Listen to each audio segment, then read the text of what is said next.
When I am making apple pies these days, I often find myself stopping for a moment, hands dusted with flour, just standing there. It's strange how much emotion can live inside something so simple. The smell, the rhythm of it, the quiet moments while the oven warms.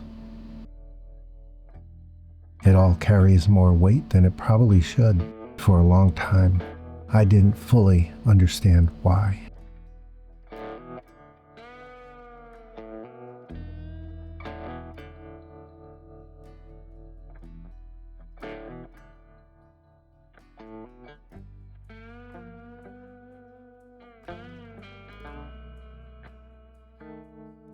The truth is, the emotion doesn't come from the pie itself.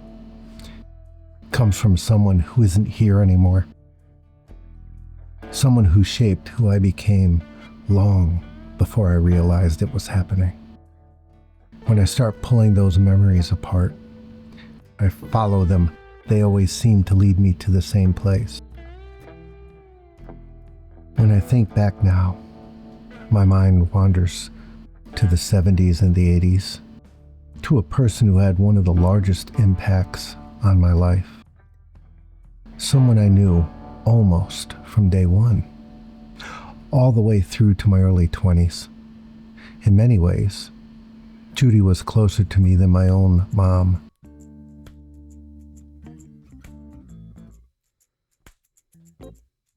She was someone I could talk to about absolutely anything and know that I was okay, no matter what. That's not to say I was always a wonderful, absolutely terrific child who never did anything wrong. Quite the opposite, actually. Judy was my mom's best friend, someone she always looked forward to having a cup of coffee with, and her family was our family.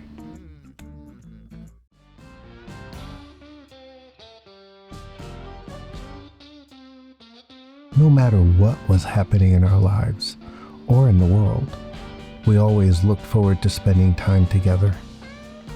Every Thanksgiving in upstate New York, Judy made apple pies from scratch for all of us to enjoy. Later, after they bought the farm near Clifton Park, with apple trees on the property, those pies somehow became even more special.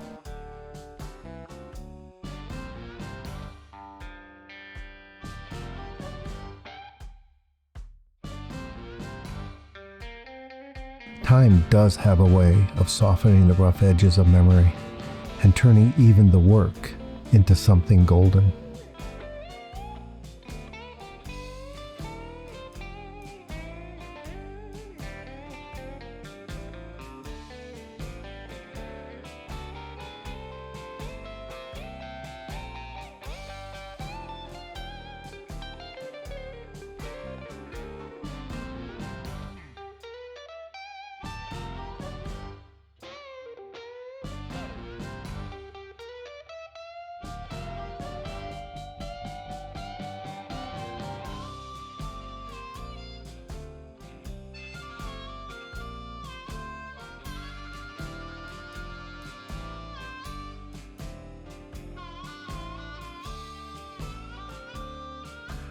We would spend entire weekends there, picking apples for eating, for cider, splitting wood when it needed doing.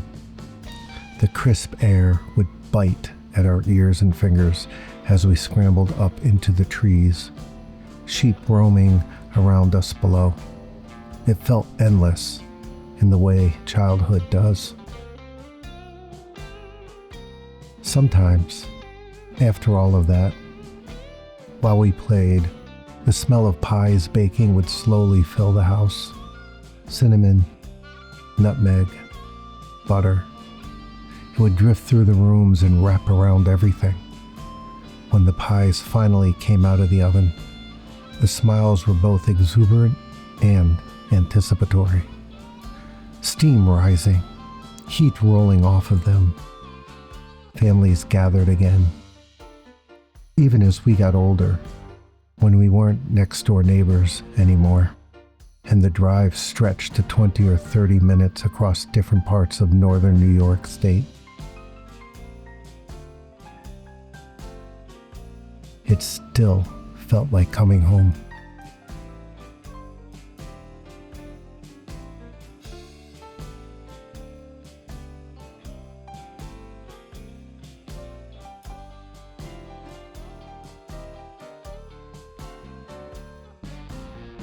Looking back now, I understand something I couldn't articulate then.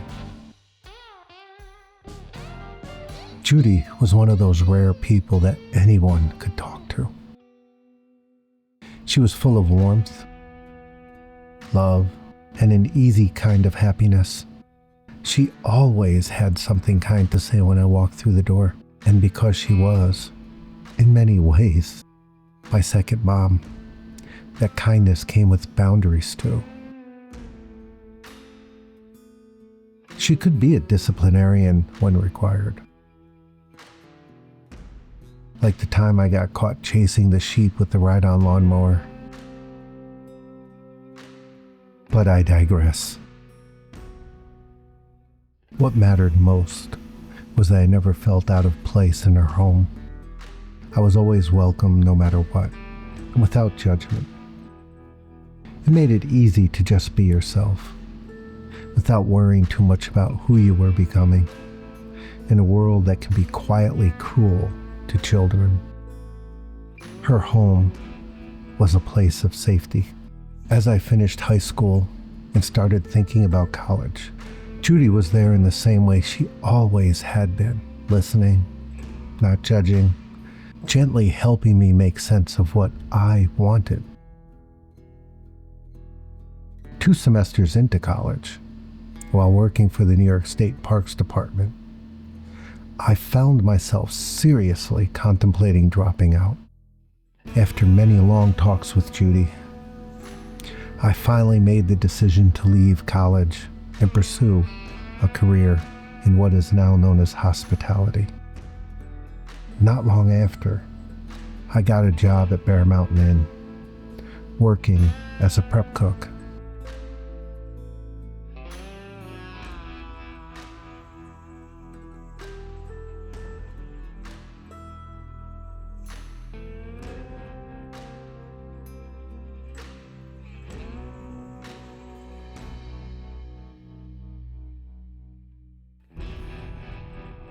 Then one day in the fall, while I was at work, the phone rang. The rest of my family had just left for Florida for the holidays.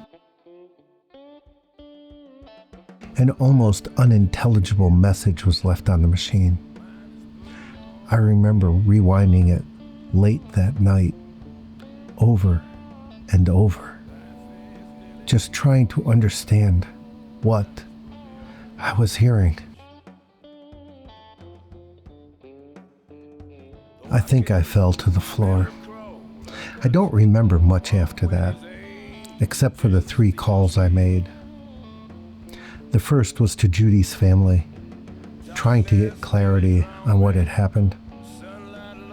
The second was to my parents, asking them to turn around and begin the long drive back to Clifton Park from Florida, where they had just arrived. The third was to my employer. The days that followed exist now only as fragments, images and sounds. Judy's daughter staring into space, showing no emotion at all. Her brothers, completely shattered, sitting at a counter in the kitchen that had so many fond memories.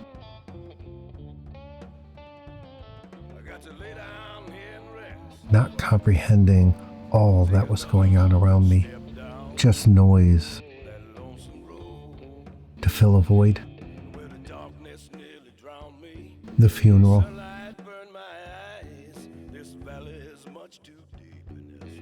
seeing my parents and muttering something afterwards about having to go to work immediately.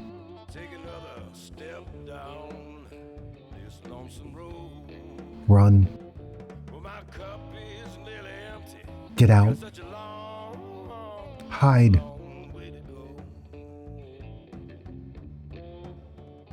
Disappear. And then the almost surreal drive straight from the funeral back to work, arriving unexpectedly, being handed 4 cases of veal cutlets and a meat mallet, standing in a corner in the back of the kitchen,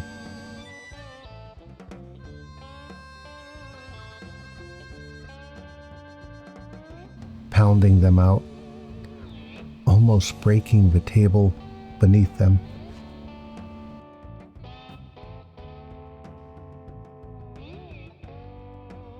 After that came a period in my life where I worked 2 or 3 jobs at the same time.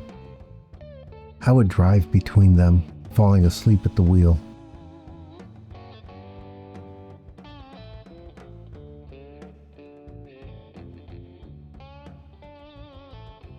Darkness nearly drowned me. The sunlight burned my eyes. This valley is much too deep in this. About 7 or 8 months later, I gotta lay down here and rest, or I can take another step down. one night in the basement of Bear Mountain Inn, Well, my cup is nearly empty. I got such a long, long, long way to go. 2 young woman co-workers cornered me. Yeah, my cup is nearly empty. I got such a long, long, long, long, long way to go. Woman to whom my family and I owe my life, and forced me to stop working myself to death. Around that same time, Steve Schmidt, the chef who took me under his wing for years, and those same women and many others, helped train and guide me through the Culinary Institute of America.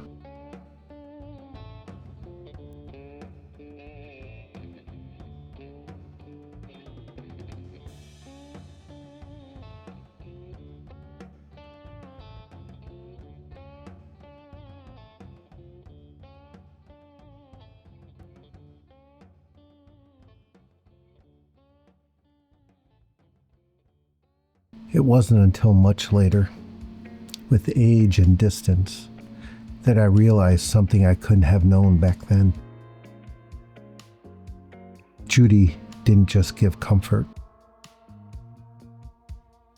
She gave me permission.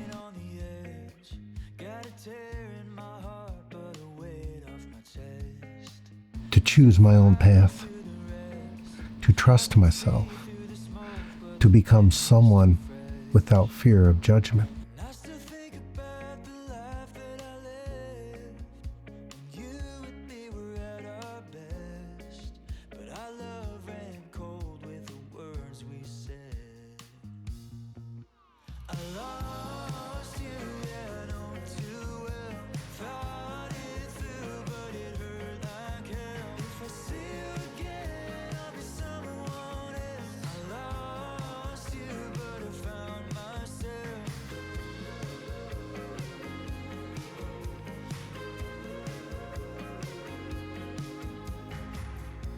Talking to the walls, now it's only me when the midnight calls.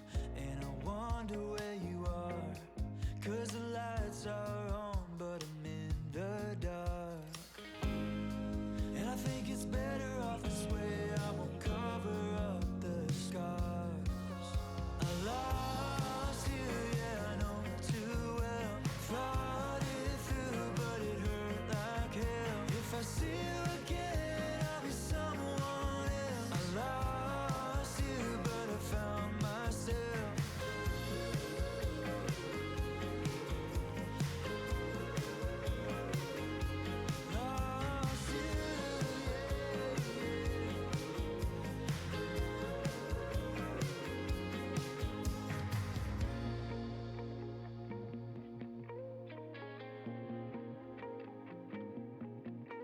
lost you. I lost you, but I found myself.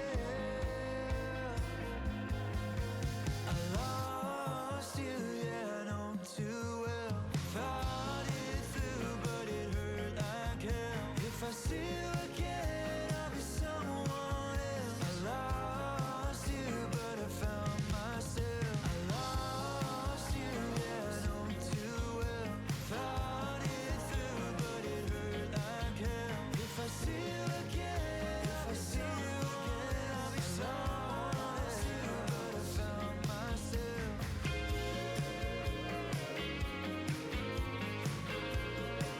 But I found myself, yes I did. Baby, don't we learn? Baby, don't we learn?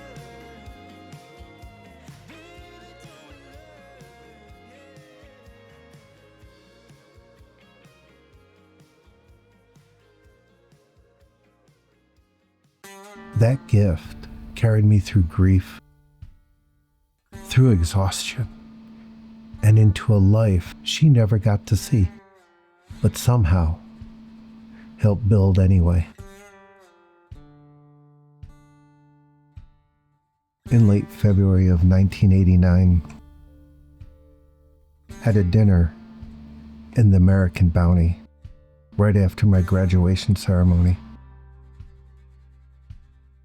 I made a promise to Mark, Judy's husband, and in many ways my other father. I promised that one day I would name my first place after Judy.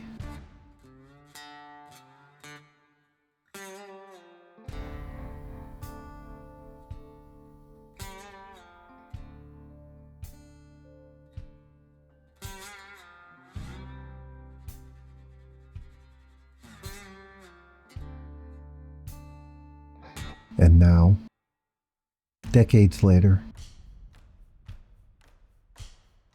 I find myself back in the same room, with the same pie nearly finished. The contractors are in the building, putting the final pieces in place. We are in the last stages of getting Chez Judy up and running.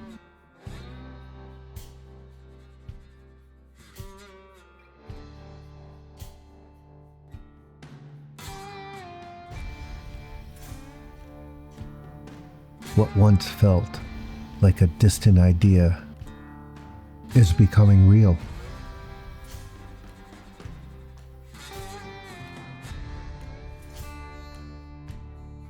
It's the culmination of a promise that took a lifetime to fulfill. And somehow, it still begins with an apple pie.